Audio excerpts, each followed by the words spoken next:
زندگی میں کام آنے والی باتیں۔ نمبر 1، اگر کوئی آپ سے مشترکہ کاروبار کرنا چاہے تو اس کے ساتھ ایک پلیٹ میں کھانا کھاؤ اور مشاہدہ کرو کہ وہ کھانے کی بہتر چیز خود زیادہ کھاتا ہے یا تمہیں زیادہ کھلانا پسند کرتا ہے۔ دوسری صورت ہو تو کاروبار کرو، جبکہ پہلی صورت ہو اس کا مطلب ہے کہ وہ کاروبار میں تم سے زیادہ لینے کی کوشش کرے گا۔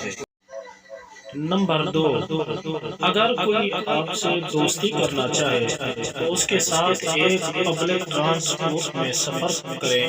اگر اس نے اپنے آپ کو کرایہ سے بچایا کسی بھی طریقے سے تو اس کا مطلب ہے کہ وہ آپ سے فائدہ لینا چاہتا ہے، دوستی کے قابل نہیں ہے۔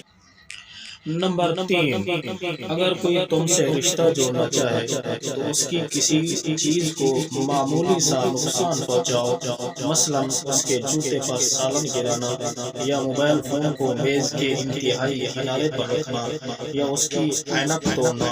اگر اس نے اپنی چیز کو قیمتی ہونے کا چرچا کیا تو رشتہ مت جوڑنا، کیونکہ اس کو رشتے سے زیادہ پیسہ پسند ہے، آپ کو اس سے کوئی غرض نہیں ہے۔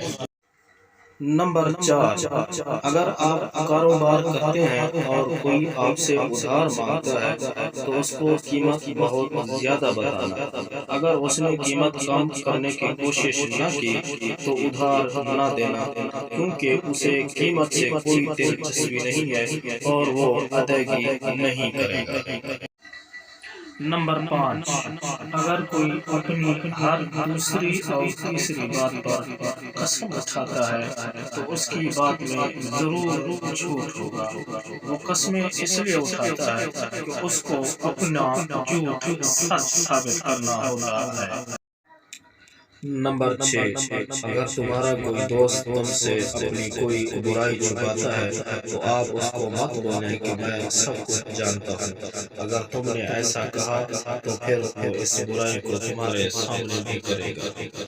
نمبر 7، بچوں کو برے کام سے منع کرتے وقت جن، بلا یا جانور سے نہ ڈرائیں، کیونکہ جب وہ سمجھ جاتے ہیں کہ وہ سب چیزیں فرضی تھیں تو وہ بے خوف ہو کر برے کام شروع کر دیں گے، بلکہ اللہ سے یا جہنم سے ڈرائیں، کیونکہ اس کا تصور تمام عمر ہوتا ہے۔ نمبر 8، بچوں کو ہر غلطی پر سزا نہ دینا، کیونکہ اس سے اس کی ذہنیت ایسی بن جاتی ہے کہ بڑے ہو کر ہر غلطی کرنے والے سے لڑے گا، پھر ساری عمر جھگڑوں میں ہی گزرے گی۔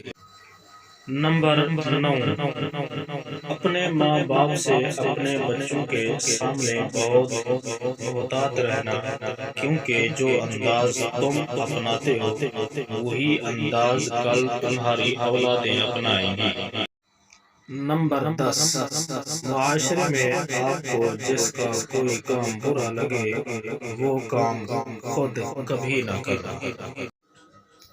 اگر ہماری ویڈیوز آپ کو اچھی لگیں تو ہماری حوصلہ افزائی کے لیے چینل کو سبسکرائب ضرور کریں تاکہ اس طرح کی مزید اپڈیٹس آپ کو بآسانی مل سکیں۔ شکریہ۔